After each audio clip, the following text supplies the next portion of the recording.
Kalaupun lo ngambil keputusan jelek, lo pun terima konsekuensinya kan? Iya. Itu kan? Gue mau hancur-hancuran, ya udah hancur-hancuran kalau lo kan gitu ya. Gue mau baik, mau lurus ya lurus. Ya. Nah kalau dia enggak, apalagi kalau sudah jatuh cinta, aduh. Baru pula jatuh cintanya, misalkan baru ketemu kemarin, wah itu makan lupa, minum lupa, kayak nggak ada dunia lain selain cinta itu sendiri. Wow. Gue tuh ngelihat semua KDRT yang ada di keluarga gue, semua itu ngebuat gue jadi orang yang kalau ada ketersinggungan sedikit, misalnya di satu environment gitu ya, ada orang yang berantem nih, itu kalau gue lebih milih ngejauh.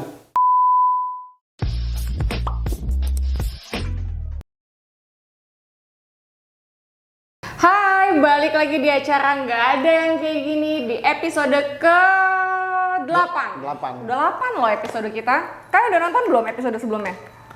Nah, balik lagi sama gue, Gea. Terus ada Mas Bro yang kalau kalian udah nonton episode sebelumnya, kalian udah bisa tahu lah kira-kira nih Mas Bro siapa sih dan gimana sih. Ya. Nah, hari ini gestarnya adalah Randy namanya. Halo. Mungkin nggak ada yang kenal, gue aja nggak banyak yang kenal ya, apalagi dia. Dia sejujurnya adalah adik kandung gue. Betul. Dan kebetulan dia lagi di Jakarta. Kandung ya, kandung. Kandung. Karena banyak yang nggak percaya. Iya, soalnya gue cakep banget. Iya. Gue tahu. Gue lagi nge-host. Oh, siap. Jadi kebetulan dia lagi di Jakarta dan gue lihat kayaknya dia lagi krisis hidup. Ya maklum lah, dia umur 25 tahun. Yang diambang-ambang banget kan ya, kalau cowok gitu, anak cowok 25 tahun gitu kan lagi diambang-ambang banget nih kan. Sebagai kakaknya mungkin gue tahu akhirnya oh masalahnya dia tuh di sini gitu. Cuma kan sebenarnya gue juga pengen tahu sebenarnya isi hatinya apa sih. Nah, itu cuma bisa kita tanya sama Mas Bro di sini. Wow. Coba Tadinya mau gue silakan. tinggalin nih, kayak ngomong dua saudara kayak gue nggak diajak. Sampai lupa ya. Randy. Siap, Mas Bro. Randy orangnya gampang down. Wow. Sangat gampang down. Jadi segala hal yang dikerjakan, yang diinginkan itu sebisa mungkin jangan ada yang salah atau ada yang gagal. Karena gagal sedikit aja. Misalkan dari 10 misalkan dia kalau pilih cewek misalnya kriterianya 12. Dari 12 itu hilang 1 jadi 11 itu langsung down. I see. Oh gitu. Nah, jawab aja kalau salah ya. Iya, siap. Nggak apa-apa. Yang pertamanya. Enggak apa-apa. Jadi kita berantem aja. Gitu. Ya iyalah nggak apa-apa. Kalau misalkan, oh salah, gue malah suka. Oh iya. Iya, malah suka. Jadi di sini nih walaupun gue bisa baca, gue juga butuh dikritik, butuh disalahin. Dengan begitu gue bisa koreksi, bisa belajar, bisa mempertajam diri lagi. Gue kalau benar udah bosan gitu. Okay. Sekali-kali salah dong gitu. Okay. Iya, dia gampang down dan segala hal selalu terlalu terburu-buru.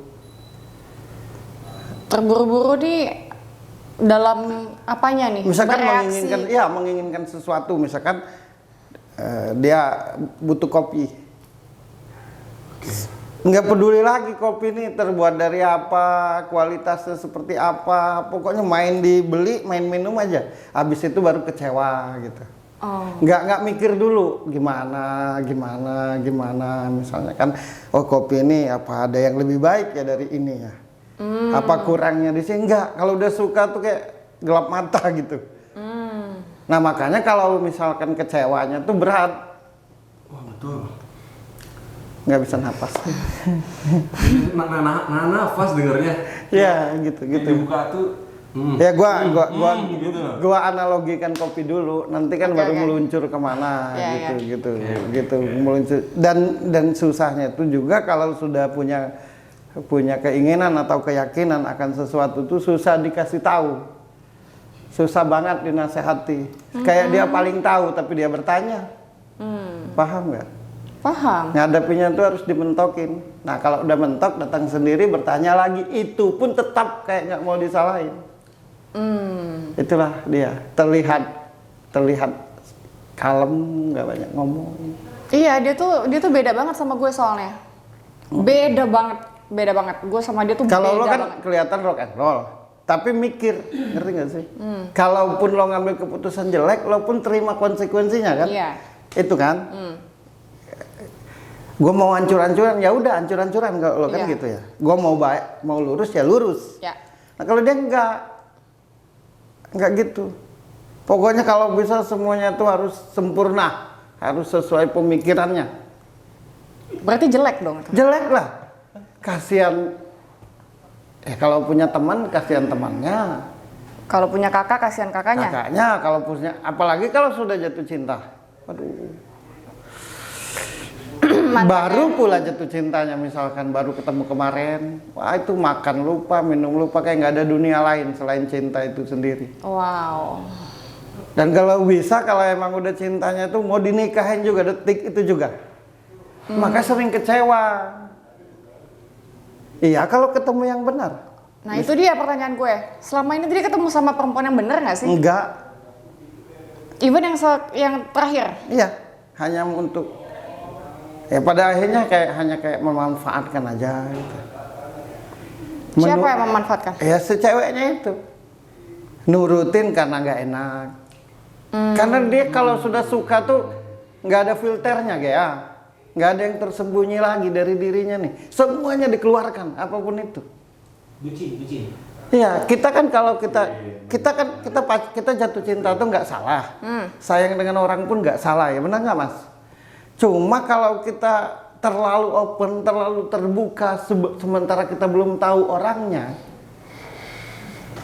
pada akhirnya kan jadi salah. Ya. Kecuali kita udah tahu orangnya seperti apa, karakternya seperti apa, dari keluarga seperti apa, wataknya seperti apa, cocok sama kita, nah sudah sewajarnya kalau kita terbuka dan apa adanya. Tapi kalau baru mengenal dia begitu, kalau udah suka apapun, terutama kalau misalkan jatuh cinta sama cewek, totalitas tanpa batas. Pokoknya seminggu kan 7 hari kan, bagi dia seminggu 10 hari kalau lagi jatuh cinta. Bucin. Iya gitu. Dan itu jelek banget. Bilangkan ya. Ya harus. Makanya kegagalannya itu bukan karena, terkadang juga bukan karena ceweknya semata-mata nggak bagus, bukan. Tapi karena terlalu, kalau kerja tuh terlalu loyal gitu, tanpa kenal dulu siapa orang ini gitu. Oke. Mungkin nggak sih kalau misalnya ini kan ngomongin cowok ya, cowok yang di posisi seperti itu kan, ketemu perempuan jatuhnya kayak gitu. Mungkin nggak sih apa karena si cowoknya ini itu sebenarnya punya minder sendiri yang dia pendem, atau dia punya trauma sendiri yang dia pendem, atau entah misalnya dia mikirin kerjaannya dia, entah trauma dia pas kecil, entah apapun itu, entah apa yang dia lihat di keluarganya mungkin. Rata-rata orang kayak gitu tuh selama perjalanan hidupnya kurangnya perhatian dan kasih sayang. Sehingga ketika ketemu orang yang menyayangi dia atau yang dia suka itu jadi lupa. Takut kehilangan, itu pertama. Yang kedua kalau bisa bareng-bareng terus. Kan sama aja kayak orang misalkan hidupnya butuh nasi. Sepanjang hidupnya makan jagung, sementara yang dia butuhkan nasi. Ketika ketemu nasi itu kayak serakah jadinya. Pelampiasannya jadi ke orang lain. Iya, Karena dia nggak iya, dapet iya. itu. Jadi, nah itu menurutku dia kurang, latar belakangnya kurang kasih sayang, kurang perhatian. Banyak memikirkan yang sebenarnya belum saatnya dipikirin. Banyak mengalami hal yang sebenarnya dia tidak harus alami itu gitu. Walau dia tidak jadi beban, tapi walau dia tidak dibebankan hal seperti itu, namun jadi mendengar, jadi melihat, jadi menyaksikan gitu. Nah itu mempengaruhi mental.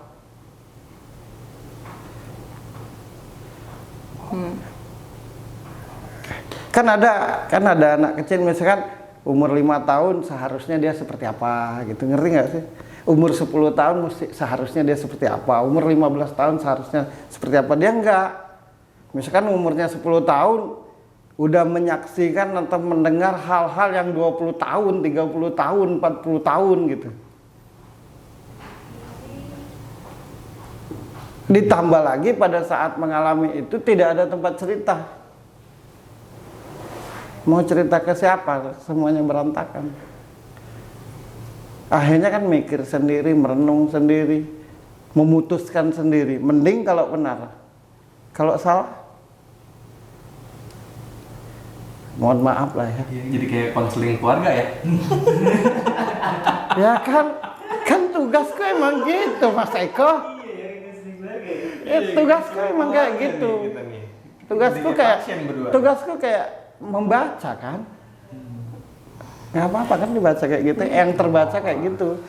Jadi apapun yang dia lakukan sekarang, keputusan seperti sikapnya, seperti keputusan, seperti cara menghadapi masalah, terlihat seperti orang yang salah ya karena latar belakang kehidupan. Jadi ketika ketemu orang yang disayang atau orang yang menyayangi, muncul ketakutan. Ketakutannya adalah jangan sampai lepas, jangan sampai hilang. Karena sepanjang perjalanannya hidupnya itu tidak mengalami hal seperti itu. Yang dilihat dan didengar cuma keruwetan aja.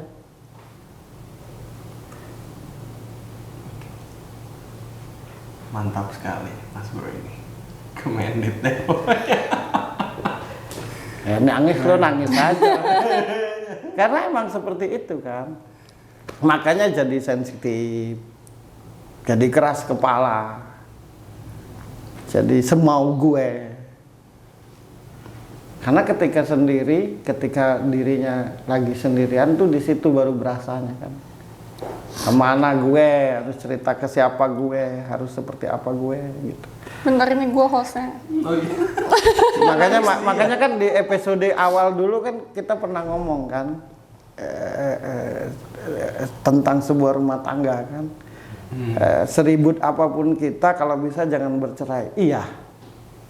Tapi bagiku tidak. Daripada anakku mendengar dan menyaksikan keributan yang aku lakukan dengan biniku yang gak udah-udah, yang akhirnya akan membentuk mentalnya menjadi seperti apa, lebih baik memilih bercerai walaupun hati ini gak mau. Nah ini juga yang dialami kan begitu. Ya aku udah kenal lama dengan dia. Dan baru hari ini aku ngomong yang seperti ini. Selama dari 2012 gue kenal dia. Ini gue boleh ngomong gak sih? Jadi gue bukan hostnya nih. Makanya kenapa dia kelihatan songong, kelihatan maki-maki orang, kelihatan kayak nggak bertanggung jawab, egois. Sebenarnya aslinya tidak seperti itu kalian berdua nih. Cuma karena krisis kepercayaan terlalu berat dan capek yang dialami dalam hidup tuh, untung aja masih hidup. Ya. Betul. Untung aja masih hidup. Gitu. Nah, cuma tadi kan pas lagi bahas dia ini kenapa gitu, apa yang dia lihat, apa yang dia dengar gitu ya langsung kena sih. Iya, yang lo dengarin. Maksudnya gini, beban gue adalah nyokap bokap gue itu cerai karena gue yang nyuruh. Terus yang dia lihat itu adalah dia kan beda 6 tahun ya sama gue. Terus gue tahu sih maksudnya apa yang dilihat dan didengar itu kejelek banget ke gue. Terus gue menikah dan dia menyaksikan sendiri kekerasan dalam rumah tangga gue. Seperti itu. Terus nyokap pernah juga setelah sama bokap pisah, ketemu sama orang gak bener, itu orang bisa gue cari, gue bunuh. Sekarang kalau misalnya gue liat mukanya ada di sini di depan, gue bunuh tuh orang. Dan dia melihat itu juga. Iya. Untung saja kan bahasaku tuh masih hidup, bisa bertahan hidup. Karena dia melihat dan mendengar yang tak seharusnya. Nah pertanyaannya adalah gini, ini jadi gue yang nanya ya. Ketika gue tahu apa yang beban dia masa lalu, apa yang dia lihat sebelumnya itu kan gue kan jadi kepikiran it's all because of me, ini semua gara-gara gue. Even bokap nyokap gue aja gue yang nyuruh, dan gue menikah, gue segala macam dia lihat. Sebenarnya kalau begitu tuh bukan soal salah siapa ya, Tapi kan gue beban sebenarnya. enggak, itu perjalanan. Emang lo Nggak, beban gue ke dia gitu, ngerti nggak sih? enggak ada salah di kalian. Emang lo waktu lo dalam perut lo bercita-cita mau seperti ini? Enggak kan? Enggak. Nah, artinya perjalanan lah yang membuat seperti itu. Perjalanan lah yang membuat lo memutuskan seperti itu gitu. Ya tapi maksudnya gini loh, sekarang kan gue udah ngerti ya, dan gue jadi better person now, lu tau lah. Cuma ketika gue ngelihat dia, gue pengen dia juga bisa Hanya merdeka. satu aja solusinya tuh, dengarkan apa yang dia ceritakan, sekalipun itu menyebalkan, itu obatnya. Karena itu yang dia butuhkan. Walau tidak bisa jawab, paling tidak dengar.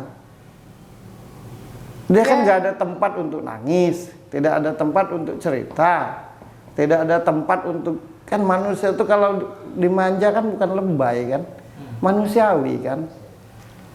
Hai Humairah, selimuti aku, kalau kata Rasul tuh, Rasul pun butuh dipeluk oleh istrinya kan, seorang Rasul gitu. Hai Humairah, hai pipinya yang kemerah-merahan, selimuti aku. Nah, kita tuh dalam hidup butuh itu. Ya.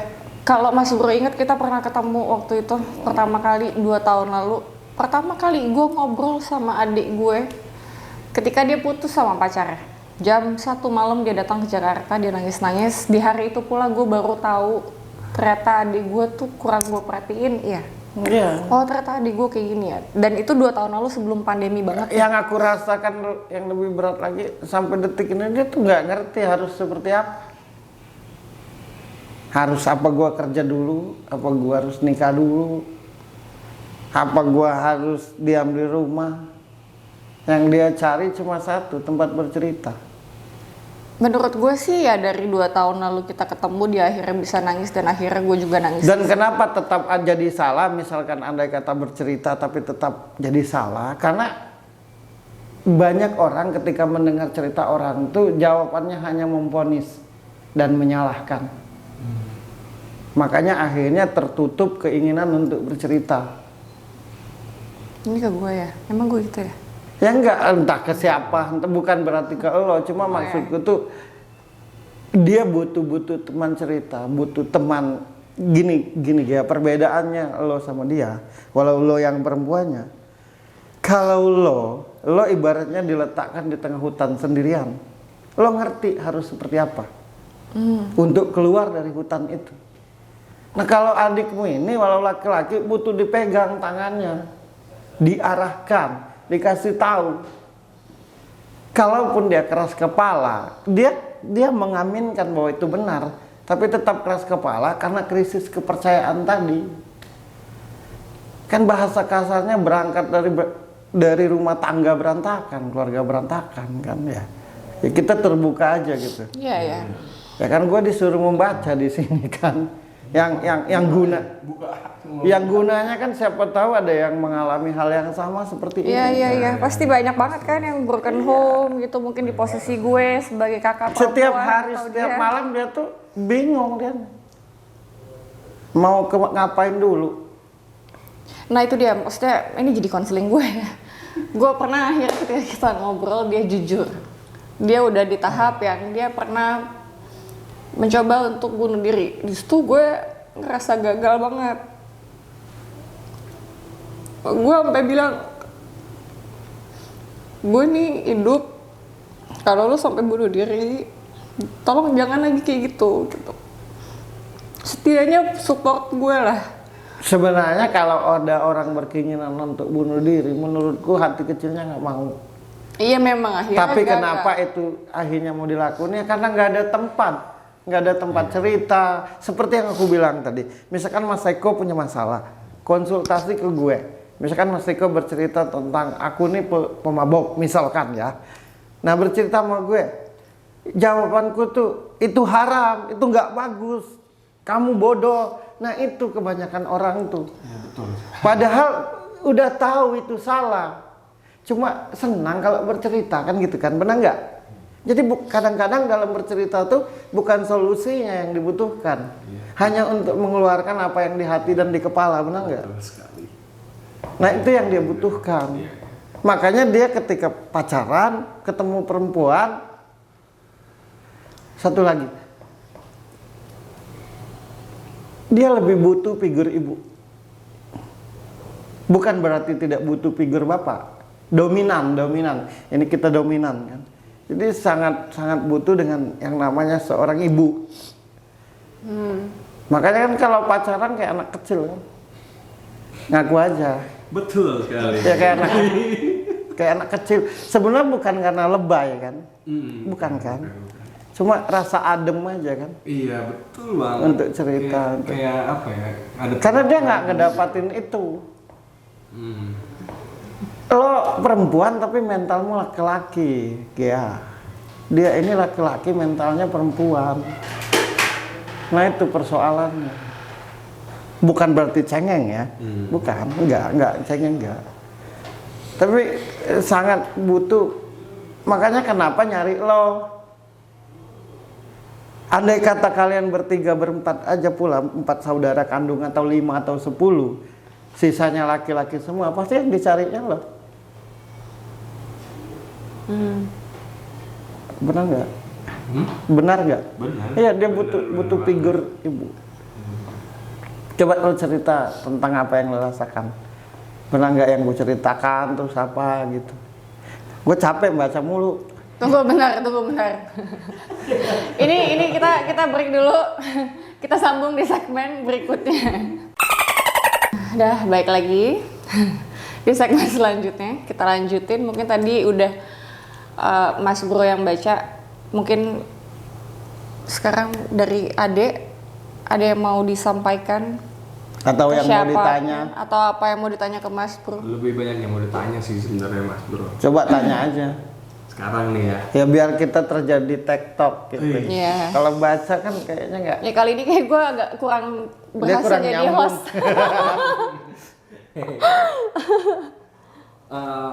Mau nanya nih Mas, di hidup gue itu masalah gue yang gue sadari sampai saat ini adalah cuma penyesalan dan masalah KDRT. Itu dua hal yang paling utama yang menyebabin gue jadi sekarang tuh dua hal itu. Ya. Kalau KDRT seperti yang tadi jelasin Gea, gue tuh ngelihat semua KDRT yang ada di keluarga gue, semua itu ngebuat gue jadi orang yang kalau ada ketersinggungan sedikit, misalnya di satu environment gitu ya, ada orang yang berantem nih, itu kalau gue lebih milih ngejauh.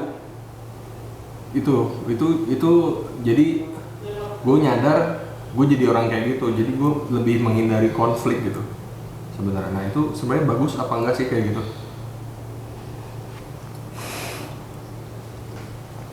Aku jawabnya gini. Kalau ayat pertama turun itu Al-Quran itu Iqra. Iqra itu kalau bahasa Indonesianya baca. Maksudnya Tuhan itu baca dari apa yang engkau lihat, engkau dengar, engkau rasakan, ada maunya di balik itu. Seharusnya apapun yang kita saksikan itu menjadikan sebuah pelajaran. Kalau bagus kita contoh, kalau buruk jangan sampai terjadi seperti itu. Bukan malah menjadikan kita down, putus asa, ragu-ragu, nggak percaya diri, seolah-olah mentang-mentang ada KDRT nanti kelaknya kita menikah juga akan begitu.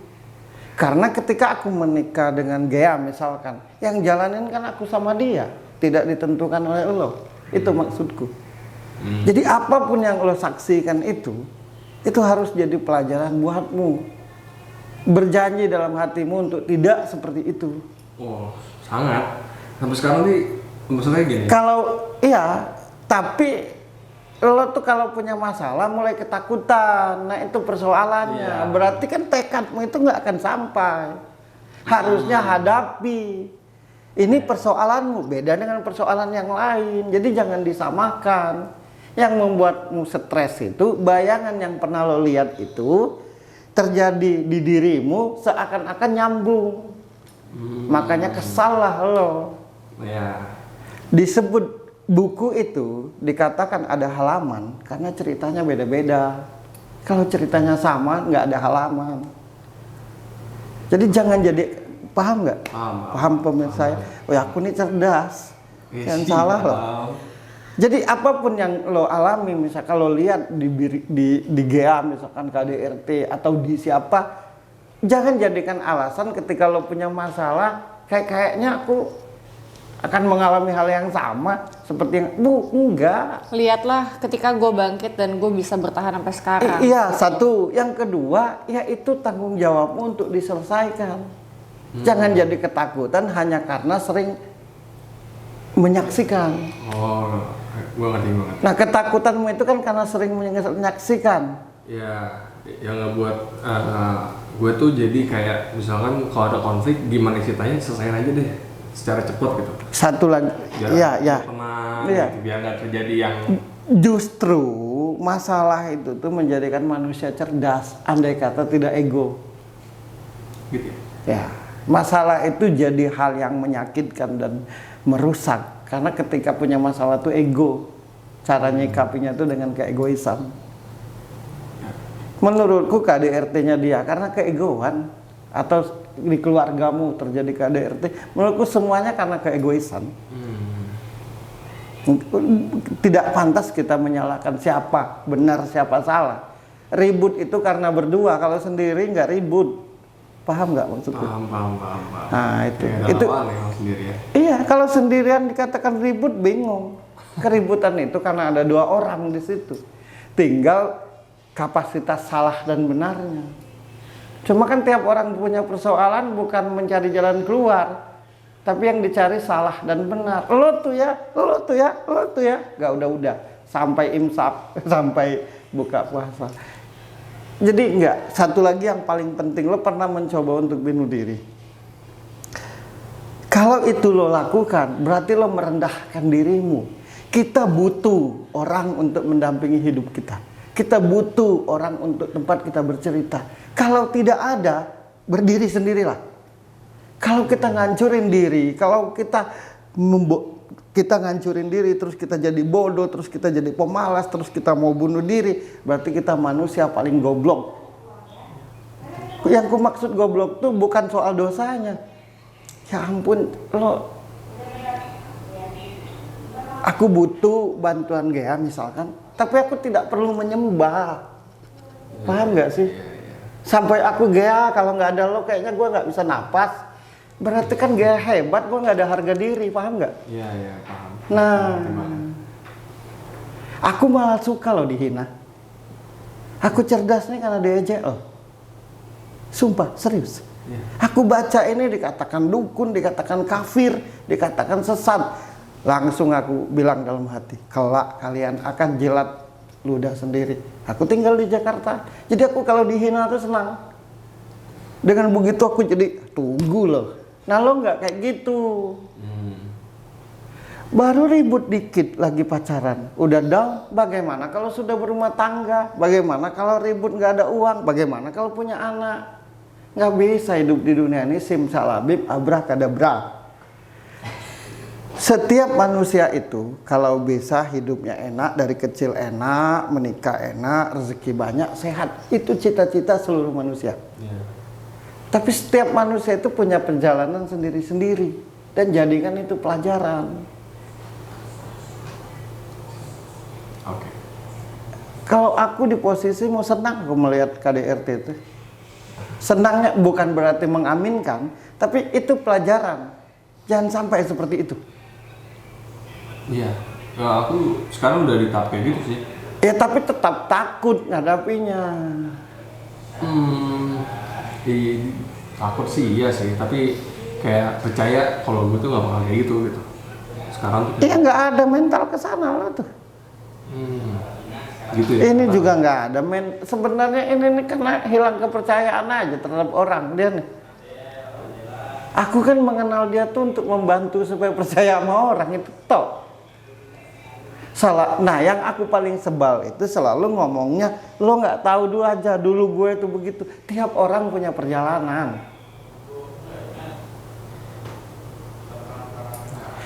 adanya lampu sekarang ini, paham nggak kalimatku nih? Karena dulunya nggak ada lampu. Coba kalau orang dulu tuh mengeluh, berkeluh kesah, aduh gelapnya ya Allah, rasa mau mati aja, gelap, aduh, nggak ada lampu sekarang. Iya, ngerti nggak? Paham nggak? Poinnya. Nah itu, adanya komputer sekarang ini, laptop, karena dulunya nggak ada laptop. Gimana ya kalau kerjanya biar gampang, semuanya dimasukin di satu tempat, berpikir, akhirnya jadi laptop. Kalau orang sekarang mengeluh, aduh gimana nggak ada laptop ya, ini itu tiap hari ujungnya stroke.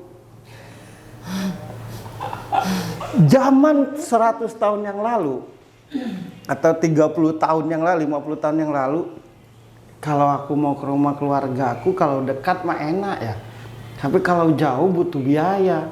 Sementara aku butuh berkomunikasi dengan keluargaku. Pada akhirnya tercipta handphone. Jadi justru kesusahan itu, penderitaan itu menjadikan nalar manusia itu jalan. Jadi harusnya dia lebih bersyukur dengan apa yang dia lihat. Walau sebenarnya tidak perlu kan, tapi kalau memang sudah tersaksi, jadikan semangat. apapun itu ya. Kalau lo hancur berarti lo nggak dapat pelajaran dari apa yang lo lihat.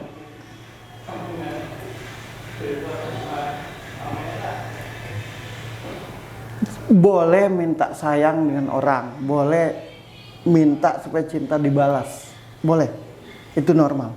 Tapi jangan merendahkan diri. Harga diri itu di atas segala-galanya.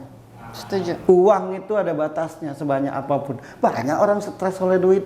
Buktinya pandemi kusut semua. Tapi harga diri di atas segala-galanya. Aku sangat-sangat butuh lo, Gea. Tapi ketika harga diriku hilang, gak mau aku. Nah kalau lo menyembah-nyembah, lo putus asa, lo capek hanya karena menyaksikan, berarti lo gak punya harga diri. Bila perlu kelak kalau lo menikah gak nyangka ya sama Randi, padahal keluargamu tuh berantakan lo. Tapi sekarang lo tuh ya, begitu jadi orang tuh. Amin. Manusia sekarang nih siang, malam, pagi, sore berkeluh kesah, kurang terus.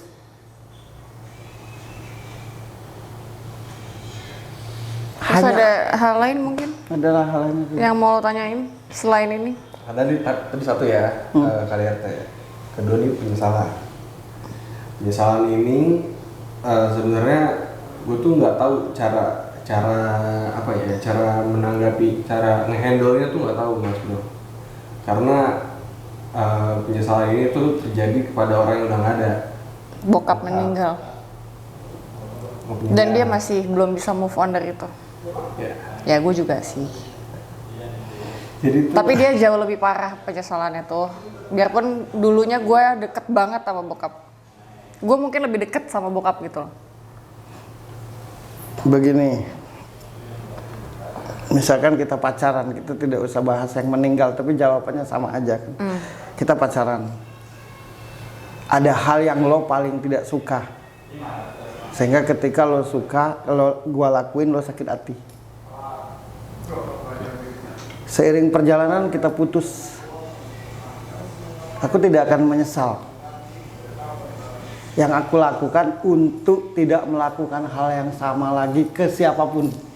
Pasti lo senang. Jadi apa yang lo lakukan menurutmu salah kepada bokapmu atau tertunda, lakukan sekarang dengan lebih baik, dia pasti tersenyum. Tapi kalau lo menyesal, nangis terus, dia malah tertekan. Sama aja kayak gini, kita berdosa sama Tuhan. Ya Allah, mohon ampun, mohon ampun, mohon ampun. Benar kan itu? Tapi kalau Tuhan bisa jawab, aku sudah tahu. Berhentilah minta maaf. Kalau engkau memang minta maaf kepadaku, jangan lakukan kesalahan yang sama. Itulah istighfar. Kalau cuma astagfirullahaladzim, tapi dilakukan lagi, ngejek Tuhan itu. Bagaimana supaya Tuhan senang dengan Tuhan mengampuni dari kesalahan yang kita lakukan, jangan ulangi lagi. Itu aja. Sama mama kita yang masih ada. Iya. Itu udah gue lakuin sih sebenarnya. Jadi kepergian bokap tuh ngebuat mata gue tuh kebuka. Kalau ini nih orang tua itu tinggal satu nih orang tua gue. Ya Terus udah. gini, kenapa dulu yang kenapa sekarang sadar dulu enggak? Tahu? Masih belum tahu sih. Kalau dulu lo belum begitu ngerti dengan yang sebenar-benarnya. Iya, setuju. Jadi walaupun itu salah, tetaplah hukumnya tuh beda. Andai kata bokapmu masih ada sekarang, aku yakin lo tidak akan melakukan itu sekarang. Sebenci-bencinya lo sama dia. Karena lo udah bisa berpikir. Iya. Sebenarnya penyesalan gue ke bokap itu gini. Bokap itu kan tinggal di beda kota ya sama gue. Nah dia tuh gue tuh sering datang ke rumahnya sebenarnya kayak sebulan sekali, 2 bulan sekali, 2 bulan 2 kali. Tapi ada waktu di mana gue tuh nggak kesana selama 4 bulan kayaknya. Dan itu gue marah banget. Dan itu dia marah banget. Dan lalu gue ditelepon nyokap, udah deh kamu pulang ke Jakarta, ke Ciputat gitu, rumah bokap. Udah pulang aja, nggak usah tahu kenapa, udah pulang aja gitu. Udah akhirnya pulang, udah ada bendera kuning, bla bla bla. Akhirnya ketemu dia, terus ditabok, inget banget ditabok. Lu kemana sih bro? Udah sampai gue ngeliat jasadnya gitu masih nggak percaya. Ini kayaknya masih hidup bokap gue gitu. Nah terus istri bokap gue, mama tiri lah ya sebutannya, dia ngomong sebenarnya 3 hari yang lalu papa kamu tuh ngomong, Rani tuh kemana ya? Kok udah gak pernah kesini? Kangen saya gitu. Nah disitulah langsung nggak kekontrol. Jadi rasa bersalah itu di situ. Rasa bersalahnya dia terlalu sedalam itu. Iya. Yang ngebuat gue sekarang ngeliat nyokap gue kayak gue nyari kerja itu nggak mau di Jakarta. Emang kita tahu jadwal manusia mati. Justru karena itu. Nah maksudnya itu kan gitu. Yang penting lo tidak punya niat jahat, jelek dan segala macam. Dan itu sebagai pelajaran kelaknya. Kalau di posisi yang sama lagi. Bokapmu itu senang kalau lo jadi lebih baik dari sebelumnya. Ya. Itu aja. Kalau lo tidak jadi lebih baik dari sebelumnya, berarti lo nggak nyesal. Paham nggak maksud? Paham. Sekarang lo masih menyesali itu karena lo belum mengabulkan bokap tuh maunya lo tuh jadi gimana gitu. Jadi lebih baik lah dari sekarang. Sedang dicoba. Kalau sedang dicoba berarti lo nggak bisa. Menurutku lo sangat bisa. Hanya cengeng aja. Itu betul. Solusinya satu, ketika lo lagi sedih cengeng, lo jangan ada malu, telepon Gea. Oh sekarang udah. Nggak apa-apa telepon gue. Nggak apa-apa. Minta aja nomorku di Gea. Aku akan bantu. Ya dia nih kayak anak kecil. Iya. Emang. Harusnya dibegini-beginiin, yang dia dilihatnya pertempuran mulu. Tapi intinya dia orang baik. Ya jadi intinya adalah untuk kalian semua yang nonton, mudah-mudahan ini kan salah satu contoh cerita ya. Dia sekarang umur 25 tahun yang krisis hidup dan segala macam, dikulik lah ternyata apa sih traumanya, apa sih mental health-nya yang kena, dan akhirnya terjawablah sudah semuanya, dianalogikan sama Mas Bro. Mudah-mudahan untuk kalian semua yang nonton dijadikan pelajaran untuk kalian semua, apalagi yang broken home juga, yang di posisi gue ataupun posisinya adik gue. Ada satu yang mau aku sampaikan buat ceweknya. Oh ya, apa tuh? Hatinya tulus loh buat lo. Thank you Mas Bro. Hatinya tulus buat lo. Hanya tak bisa aja nyampainya gimana. Pacarmu ini anak kecil. Kalau lo tetap mau jadi pacarnya, harus jadi ibunya. Tapi intinya hatinya tulus banget sama lo. Karena saking tulusnya, maka tidak bisa mendeskripsikan, tidak bisa menyampaikan dengan benar. Mudah-mudahan lo lihat, lo dengar, dan lo berpikir. Jangan lupa nonton ya. Ya. Yuk. Oke, sekian. Ini segmen agak-agak beda ya. Episodenya agak-agak beda. Hari ini gue nggak berasa jadi host. Hah? Sampai ketemu lagi. Terima kasih buat Mas Bro, terutama yang bisa akhirnya bikin gue juga jadi konseling ya. Konseling keluarga ya. Iya, nih bayaran gue double nih. Jadi tamu sama jadi host nih. Oke, sampai ketemu di episode berikutnya di acara Gak Ada Yang Kayak Gini. Bye-bye. Bye.